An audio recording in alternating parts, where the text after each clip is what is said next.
From Denver, no, from Parker, Colorado. Woohoo! We have And a beautiful morning. We have a blue sky. The cows are cowing, and the horses moon are horsing, and the llamas are lambing, and the alpacas are alpacing. alpacking. Yes. Yeah, yeah. So episode two, right? Welcome to Mesa Naranja, episode dos. Number We made two. it this far. Rendo.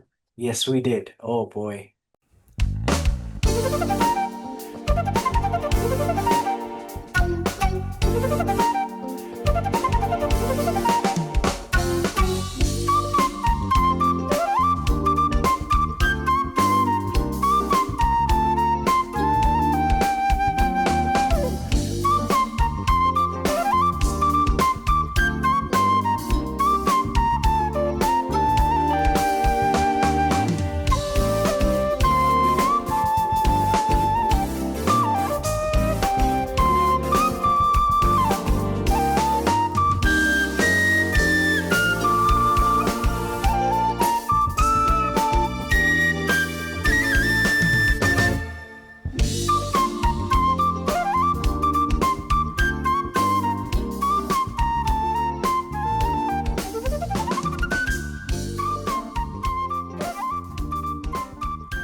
What a privilege it is, right? From thinking of something and actually executing, and it comes around full circle.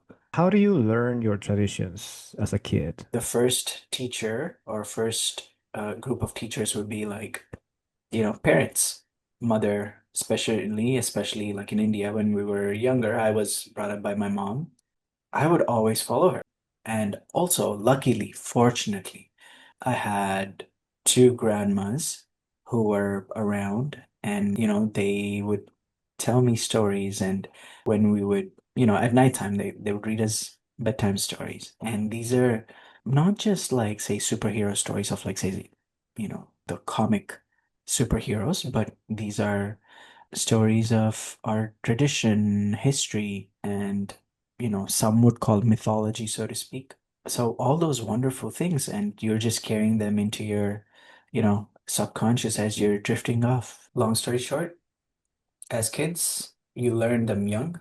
Your mom is the first teacher who would kind of tell you the stories, the significance of it, the rituals. Grandparents, relatives, in one way or another, play their part. Siblings. It's a whole culture of, very, different individuals playing their part. From my perspective, the Indian culture is so rich Mhm. and so large. Yeah. Know a lot of things about religion, a lot of things about traditions, all the stories behind, all the gods, all the stories, legends, and it's amazing, how they can just recollect so much information. A lot of ours, all that we gather, so to speak, is it's basically like whatever we've heard numerous times in various shapes and forms. So we have a lot of festivals, right, throughout the year. For example, one of them is Ganesh Chaturthi that happens during around September time. And it's a festival of, it could vary anywhere from like 3 to 11, and some people do it longer, shorter. And so basically, Lord Ganesha, you've seen him, elephant-shaped god, with like chubby belly or like, with a big belly, large belly tummy. And he has a little mouse as his vehicle, which is kind of interesting because like he's a big man, big god, and a tiny little mouse that kind of carries him, and that's supposed to be his vehicle. And then he has a tusk, one tusk. He's said to be Ekadanta. Ek means one, Dant is the tusk or teeth. And Mm. so that's one of his names. So we celebrate these beings. We're literally like making Lord Ganesha out of mud, clay, and different organic stuff, whether it be turmeric or something along turmeric, maybe sandalwood paste. And so, you're getting into this zone as if, and you're actually like playing the part of his mother, who also Mm. brought him to life by using sandal paste or something along those lines when she was, taking a bath. right? And then she breathed Yeah. life into him. And we're kind of playing that role where we're making that idol. And then now Mm. we're installing the idol, and then we're kind of invoking the energies and ambiance of that Right. devotion. Yeah. Huh. And, once that's installed, the ritual aspect of it is done. Then we have Mm. celebrations, and that celebrations would be like people performing, whether it be dance, singing, maybe like there could be like a puppet show where the stories of different stories from the past are kind of put for display, told, and everybody in large masses, anywhere from like when I was growing up, like it would be anywhere people from like few hundreds to like 1,000 people Mm. in this one place, Whoa. and that would be our evenings. So for a good 10 days roughly, that would be our evenings. When you're surrounded by Yeah. these kind of this ambiance, it's Yes. hard not to learn as much as you learn or know as Right. much as you know. And then, of course, there's always like these TV shows that would be on similar themes or related themes. Movies, also, we're big on movies, not just like what India is known for, like the Bollywood movies, so to speak, right? Mm. And things are changing, and now there's more organic local stories that are coming up, like Kantara. The Mm. second part of it just came out, and then also there's so many different stories. It's so great to hear that because that made me think that maybe we don't see many TV shows that talk about Peruvian history and culture. Like we don't seem to care slash know how to get to kids to Hmm. get interested in our culture. Hmm. And I'm not sure if that's because we believe our culture is not that interesting or that important, or is it because we just haven't figured out the best way? Like, we need to figure out that way. I mean, I like that you have TV shows or like Hmm. puppet shows that, are not about this American fairy tale or whatever. It's just about, something that is related with your traditions. In other parts of Peru, no Lima, like outside of Lima, you can find a lot of little towns in the highlands or in the rainforest, and I think that they do know how to convey, the traditions and all that in a better way. Like they do care a lot about that. They put the effort to do that to the Hmm. kids, to the whole town, and I feel like that is not what I, remember me growing up in Lima, which is the main city. I guess it's a similar story a lot of the places, right? In the cities and stuff, especially where things are modernized. So that means generally generalization, and of course there's exceptions too, right? When you're going from, say, village or towns to cities, you're becoming more modernized, posh, which unfortunately sometimes mean steering away from your roots. This tradition that we had that we used to like sit down with our grandparents and talk about what our family used to do back in the 60s 50s or 40s, or like where was grandpa born, where was my great great grandfather born, like those kind of stories that go back to our roots, sharing those things, with the kids, with the family, at lunch or during dinner, those conversations I think that we don't have anymore, or that's my perspective of based on what I've seen, not only in my family but in other families. I cannot speak on behalf of everyone, but I would say that it's a common sense that we have that these days that is not a very common practice. Everyone is more like, trying to get into social media, and everyone is so busy with their phones, and it's like we don't take that time to connect in that level. And I Yeah, think that the only way you can pass down all these traditions is to sit down and do the talking, you know? yeah, So that's what I've seen that, we have lost throughout these years. yeah. I am so glad you brought that up because I was in conversation with somebody recently, and this person had mentioned that, like, oh, I don't like sitting at the dinner table, and the person that I'm living with, they get upset that, I take my plate elsewhere, watching TV or something, right? And then they're upset. And then the person that said, oh, I don't like sitting at the table. I like watching stuff when I'm eating. Of course, and then they were complaining that, like, oh, I have my freedom. I want to Mm. exercise it, right? So to speak. Then, this other older person, they're there and then they're like, oh, just eat your food at the table. Why not? Right? Yeah. And then like I think it became more of a, oh, I have my freedom, let me exercise it. But I think maybe what the younger generation doesn't realize is that, when you're with the older folks, maybe there's an opportunity for us to learn, right? Yeah. And I Yeah. think, unfortunately, the younger person, their voice also needs to be heard, right? Like maybe the messages from the older generation are not easily communicated. Maybe there is like harshness to the tone. Maybe Mm. there is some, say, generational trauma that has Yeah. shaped their character in a way that is not Yeah. bearable, Mm. unfortunately. Ideally, you would want both parties to sit down, and then it would be a smooth, just transference of knowledge and traditions.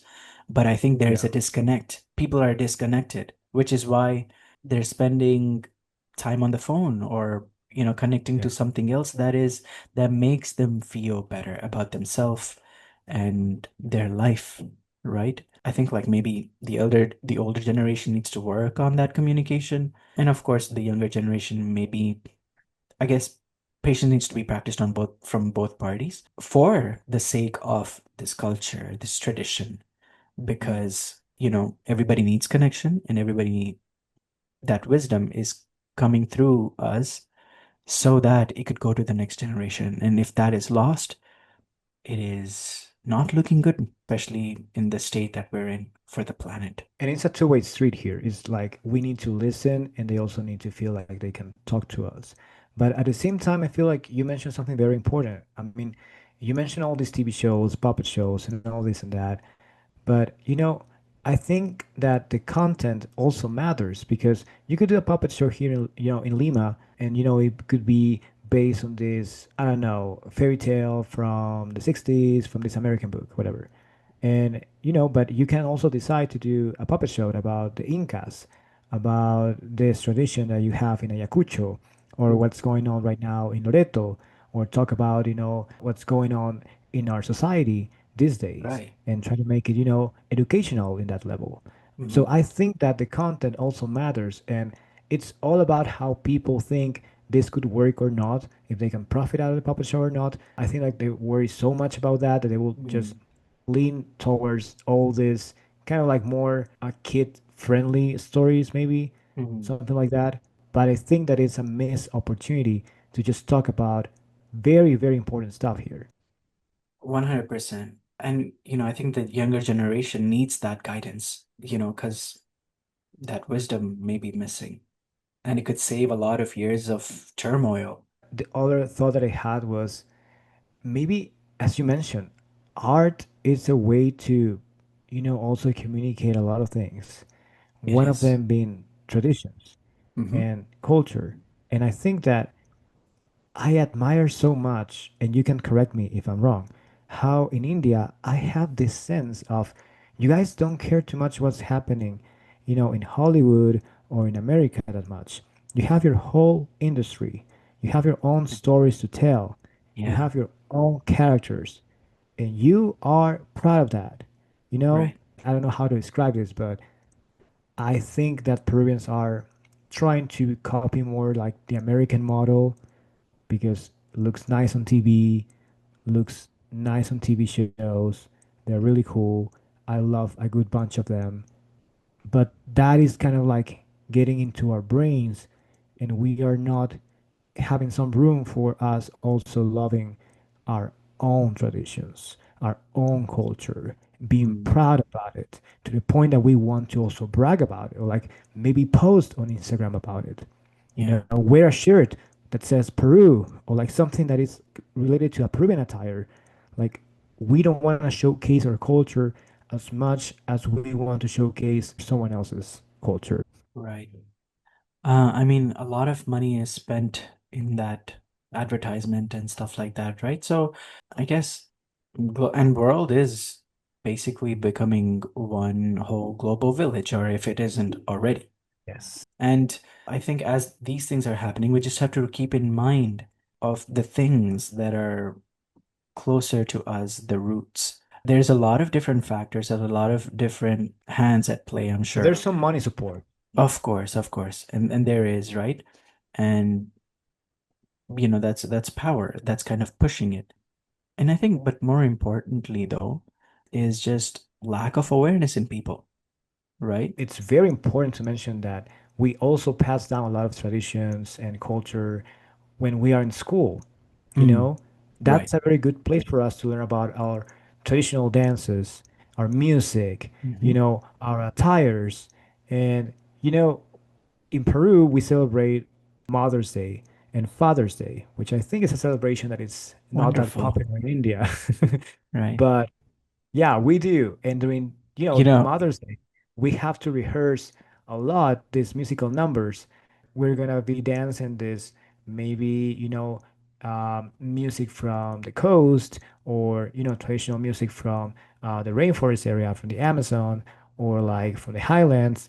So we as kids, you can see a 5-year-old me version just mhm, dancing this typical traditional dance and wearing the attire mhm. and just, celebrating Peru at 5 years old, only to Yeah. then see all these kids, all grown up, and some of them being like, you know, detach me from everything related to these attires, detach me from this kind of music.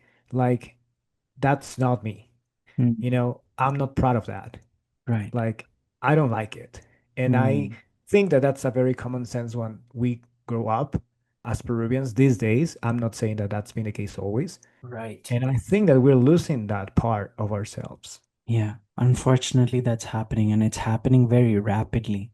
And sometimes so fast that if we don't stop, pause, and reflect as to the kind of changes that are happening, we're losing a lot, right?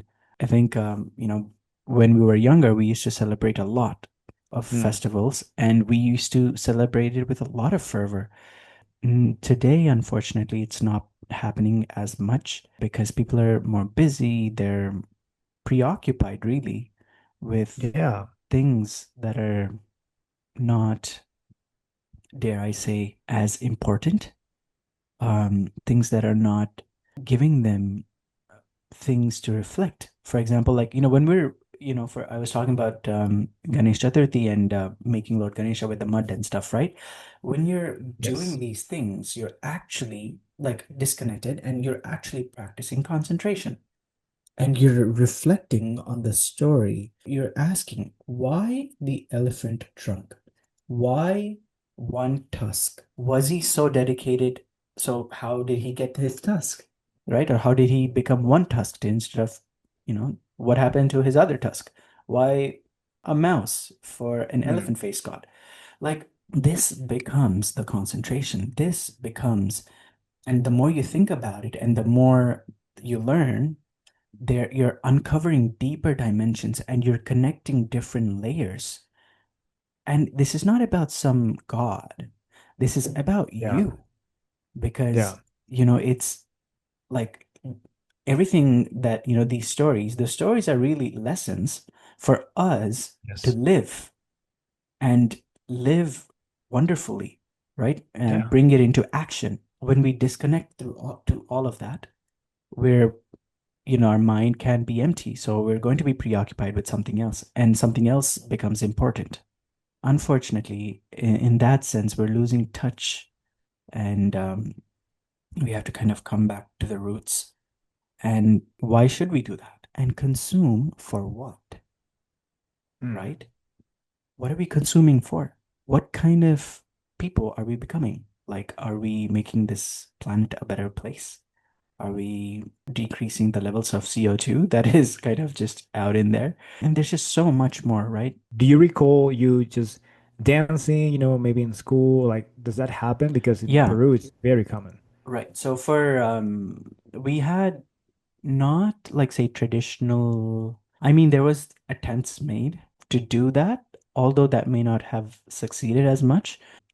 something that did, unite people were like Republic Day, Independence Day, and stuff like that. So there were some celebrations during these times where, we would do performances and stuff like that Like in school?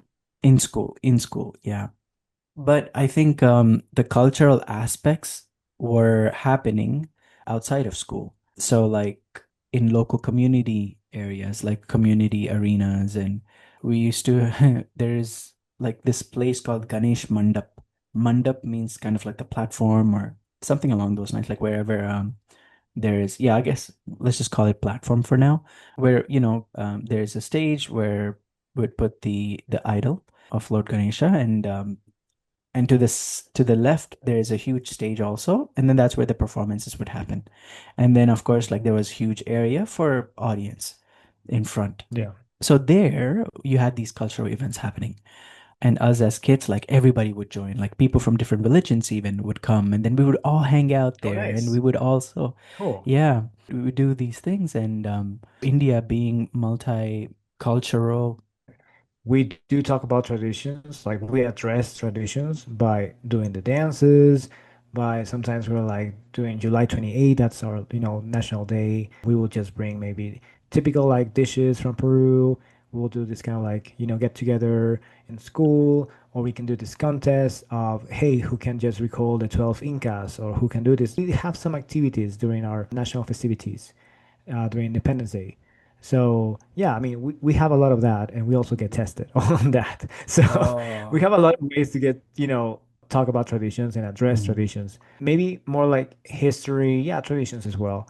So I'm asking you, how do you address that during high school in India or school? So if there is a subject for, say, Telugu language in school, and Yeah. and then Telugu historical figures who happen to be cultural or traditional themselves, and their story, how it revolved around their, whether it be like enlightenment or their story that made them popular and their striving, we learned about traditions and stuff through them. It's not like a direct focus on those things, but it's more so on the person. We have this day of, hey, you know what? We're going to talk about how things happen in the rainforest, like how people are dressing up in the rainforest, how people dress up in highlands, how people dress in the coast, in this Mm. part of the coast, especially because they do this dance called marinera, and they have to dance Oh. wearing this attire. So Mm. on this day, I want you guys to practice this marinera number. So you guys are gonna dance. Okay, perfect. So we dance. This other Interesting. group is gonna dance, this other kind of like, music from the Highlands. So in a way, where every year we have to listen to the same song, maybe this same four, five, 10 songs from the Mhm. rainforest, one from the Highlands, from the coast. So we know the tunes. You know what I'm saying? It's like we know the attires because every year, since we're like 5 years old until we finish school, we get all that, throughout these years, all that information about our culture. So once we're 16, 17, we're like, oh, I know about Loreto. I know about Ucayali, Padre de Dios. I Mm. know about Cusco. I know about our pre-Hispanic cultures like Tiahuanaco, Wari, Chavin, all these cultures. Because I've been tested on that in school. And I think this is when the importance of like your family members or like those authoritative figures at home, their role. And another thing is, say you sit down at nighttime with your grandpa, he's having his dinner, and then, maybe right after that or before that or during, you're watching this particular traditional show, like the India's oldest television network, and then they're Yeah. playing this show, and then you're thinking about it, you're talking about it, you're watching how Yes. intensely your grandpa is watching this, Mm. and how he's discussing it, or later you talk about it, and how things are connecting, right? When that happens, you see the importance of it, you see the value of it. Otherwise, you're just left to your own vices, and you just pick up anything and everything. I think if we just reflect on it and we see the importance of it, and what I liked that you brought up was, yeah, people are watching Nickelodeon, right? And the contrast I saw is that how are we living? like the culture when it becomes like a living process, like celebrating that festival every single year Yeah. and talking about the maybe the same story at every single opportunity, again, you uncover a different layer to it. You Yeah. understand it from a different point of view. You know, because like, you know, how many times have we read our favorite poem or we heard that our favorite song and Yeah. discovered a different layer to it, whether it be like the instrument or whether it be like the meaning of it or the tone of it or something along those lines, right? And culture is just like that. And I love the word for it. Culture is like something that Mm. grows, right? Like when we think Yes. of culturing the bacteria, like it's Beautiful. growing. Beautiful. And when Let's talk about the there's bacteria. Yeah, sure. right, and when there is that, and if that applies to us, when there's that life and awareness, this thing grows and like a different aspect of, say, the story or the narrative unfolds a deeper understanding. Social media and media in general plays a huge role here. Yeah. Talking about our traditions and emulating our traditions, yes, but I feel like we need a balance. Yeah. That's all I'm saying. Yeah. It's so cool to integrate, to incorporate other cultures into our own culture. Yeah. It's beautiful. It's a beautiful learning experience as well. We need to also be proud of our own things, our own tradition. 100%. I agree. And I think the way I see it is that comes when we start asking that question. Why are we doing what we're doing? What is the importance of it? What is the significance of it? Yes. Right? You were talking about earlier something about the traditions and stuff like that. And I thought of a moment where somebody that is close to me, they were asking, they're like, why do you wear that? Not even people in India wear that, you Mm. know? And it's this dhoti. Dhoti is like this baggy cotton pant kind of thing that's like, so these are pants that I wear, cotton, very baggy, and it's very, it very comfortable, very easy and convenient to do like yoga and stuff like that, different movements, right? That require stretching and those kind of things. And when I'm wearing it, like somebody had asked, it's like, why do you wear that? People in India don't even wear it. And then I thought about it. It's like, one, I know how it feels for me, like for my body, right? Like Yeah. this is organic. This is my body has no complaints. There's no restrictions. The movement is beautiful and it helps me settle down and kind of focus better, Sure. Yeah. maintain the attention better. And now, when it comes to like, this is not supposed to be like a fashion statement, although, like, when I did wear it out in the streets, like elsewhere, for this, like a festival in the streets and like to an island, right? Like in Toronto. This is Jagannath Ratha Yatra. It's like a traditional cultural event. When I wore it there, like people, I got so many compliments. And and for some, it's like, oh, that's really cool. Oh, you wore that. And whereas I had somebody from the same culture as me, and then they were saying things like, why are you wearing that? People in India don't even wear that, you know? It I was very understand. interesting when I was asked that question, like, and then once you have these kind of incidences happen to you, like you try to look at it from different lenses and see, okay, what is important? Am I getting closer to the root, which is myself, the deeper self, deeper aspect of me that is connecting me to, say, my mission, my purpose, and more of nature? Easily, like that's the case, right? Like no matter where we go, if we were to look at, say, the natives or the aboriginals of that region, they are pretty much one with nature. They're living very naturally and they're living very, and this is not to discount any technology of the modern day per se, but if you ask, okay, how can I make this a better experience for me so that I could learn and preserve the wisdom of the past, improve myself, so to speak, and then share that with others so that their lives can be better and our lives can be better and stuff like that. If we Yeah. start thinking in along those lines, I think we Yeah. we make better choices for ourselves. And also, I Yeah. think we could get very creative too. And life is more fun that way too. Yeah, absolutely. I love what you said. I think that coming from Peru, we need to work a lot on how to approach this topic, like traditions and culture, to the masses, to the Hmm. Peruvian audience. I think it's about being creative, as you said. It has to be Hmm. with that, Right. because we cannot force kids to watch something that is boring, Hmm. something that is not being executed in the right way. So Yeah. I feel like we need to invest on that. Right. We have tried this formula before, it's not working, let's try another one, you Right. know, Exactly. because the world right now it's moving so fast. Hmm. We cannot apply the same formula to the kids these days. We Hmm. cannot. Maybe one day, once we get to that place, Hmm. we will see a very different take on culture in Peru.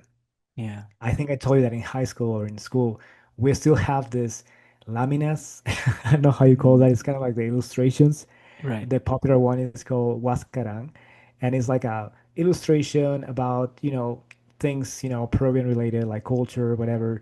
And it's basically part of our homework. We need to Hmm. buy that lamina, that illustration that comes with a description in the back that nobody reads. Hmm. But maybe one day, once Peruvian culture it's fun, it's important, and it's relevant to kids and Hmm. to people again, maybe we will see people turning that illustration and reading the back. Right. Wonderful. I think it needs strong leadership from Yeah. different organization levels. So, like individually, you're your own leader, right? If you were to establish that strong sense of relationship with yourself, then you could lead your life. At home, parents, I think, can take charge of that, right? And then setting that intention. And then, okay, all right, kids, what's your inputs? This is what we're thinking. And do this in a loving way, right? Because nobody likes a tyrant anywhere, whatever level of Absolutely. organization, whatever kind of organization. And also, like, I think, governmental bodies, like, also a strong leader who kind of is aware of this and is listening to people who have that interest, and then bringing that to the forefront and making some progress in that direction is very helpful. Well, thank you so much for Of this course. conversation. I think it's Thank you. been amazing. And yeah, thank you. All right. You have a wonderful